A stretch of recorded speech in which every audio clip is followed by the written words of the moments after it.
In response to the killing of Qasem Soleimani, Iran launches what I would consider to be a token strike against the United States in two bases in Iraq. The catch is, immediately after the missile strike, or a little bit after the missile strike, a Ukrainian airliner goes down. Now, initially, it's said to be engine difficulties, and reports were even put out that Western intelligence found no ill doing from the standpoint of Iran in this issue. A few days later, the US comes out and says, we think Iran did it. Trump comes out. It looks, I think somebody might have made a mistake. And Western media jumps on this. They just take their word for it and runs. Now, the media just runs with it. The thing here is, the United States intelligence services, especially when they're at war with a country, does not have a great track record on honesty, nor does the media have a great track record on getting it right, especially in the era of Trump, and especially in cases of foreign policy. It behooves skepticism. Now, the New York Times does a report on this, and what the New York Times comes out and says, no, our information, our investigation, we were using sound data, we were using images of the buildings and so forth. And our assessment, after talking to experts on this issue, is that this was a missile. New York Times gets a video of this. New York Times gets a video of this.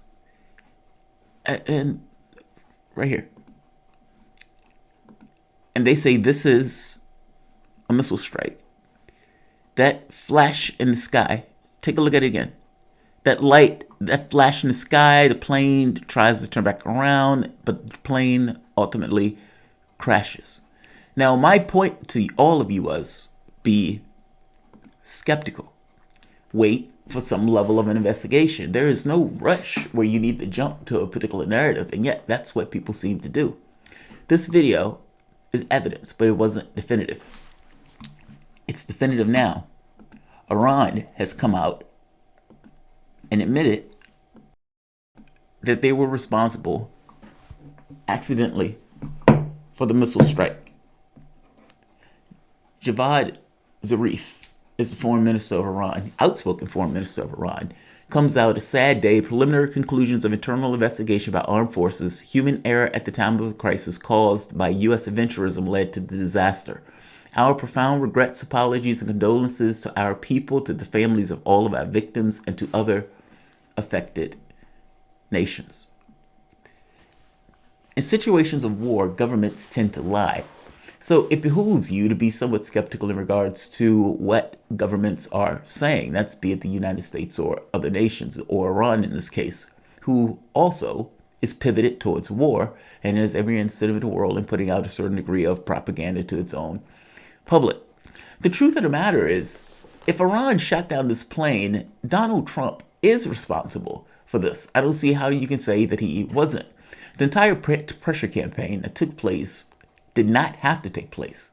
These were policy decisions that Donald Trump made, one after the next, to increase and ratchet up tensions on Iran and to get some kind of concessions from Iran on that Iran deal. The JCPOA, the other elements of Donald Trump's staff didn't take that tack of just changing policy. They wanted to change the government itself. And in one, I would argue, policy push for Trump to go in a particular direction, they had their own plans in mind with whatever Trump had planned. Whatever you want to say here, though, I think it's massively disingenuous to say that this would happen in lieu of the pressure campaign and the killing of Soleimani and the attacks on Iran. I just don't see how this happens. This is one of those things of lines of logic. It is infinitely conceivable that a mistake would take place in the sense of ratcheting up tensions with another country, especially when you're getting into military affairs. This was infinitely conceivable, even if you couldn't necessarily determine when a mistake would take place. And by the way, the mistake didn't just, it could have been on either side. I guess my point here is, yes, it was Iran that fired the missile. But yes, also, that missile wouldn't have been fired were it not for the behavior and the belligerence of the United States. Let's just be honest. It's good that they owned up to it. Now, the truth of the matter is, it's very possible that Iran knew in the beginning that they fired that missile and they just didn't want to own up to it. The catch here is the moment that this becomes an international incident and the moment that people are starting doing investigations and the moment that you're talking to Canada and you're talking to Ukraine and you're saying, yes, we're going to have this joint investigation. Well, at some point, you got to come to Jesus. It will be found out that a missile shot down that plane. Now, the only dodge at that point is, well, it wasn't our missile. But again, the world will have a hard time swallowing that. And at the very least, evidence of the missile at that point starts to cut to a particular side. In this case, it would have been a hard case to make if after, let's say, further investigation, other countries said, well, yes, it was them. And if they still went with this notion that it wasn't us. And then they would have had to essentially make an argument, the Western powers are going after us, etc. And by the way, the problem is that argument has legs because of the way and how bad Western media has been in covering this and how bad U.S. policy or politicians have lied. They've just lied. They've lost credibility in pursuit of their line. In this case, Iran comes out and says, finally, yes, it was us. I have a hard time believing that their military didn't know that they shot down that plane. But look, it's possible. And again, I see nothing wrong with investigations. I mean, after all, the entire point of an investigation is to figure out what happened. When there is a political bend in the process, it behooves you to be skeptical until some level of an investigation takes place.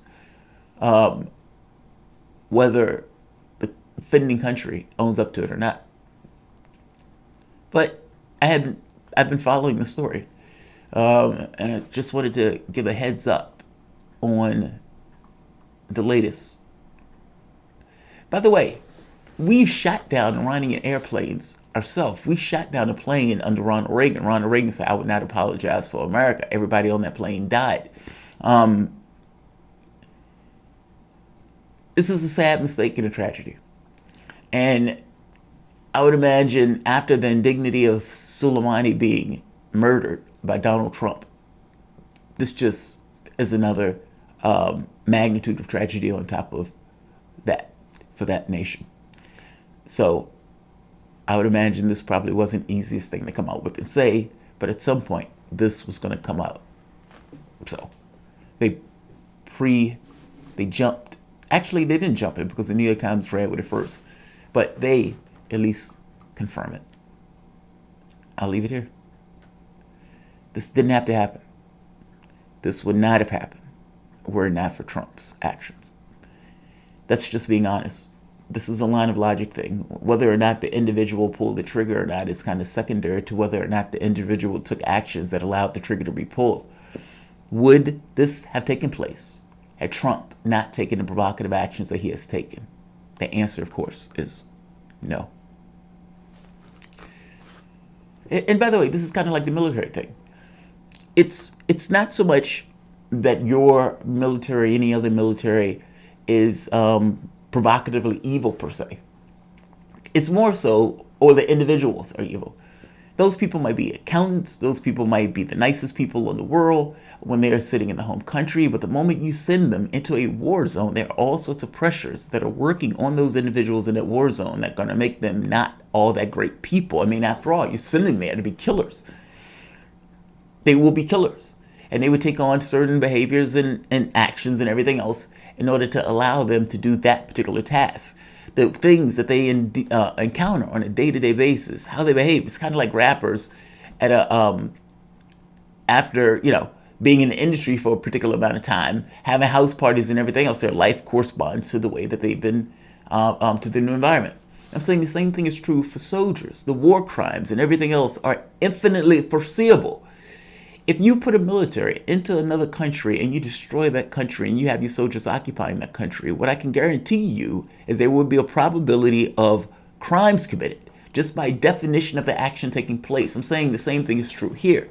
The lines of logic just kind of make itself. Any particular incident, no, you can't predict. But can you predict something going wrong? Yes. And does the probability heighten based on the environment? Yes. This is where we are. Iran has admitted that they shot down that airplane. But let's just be very clear that Donald Trump, this blood is on his hands. Like, share, subscribe.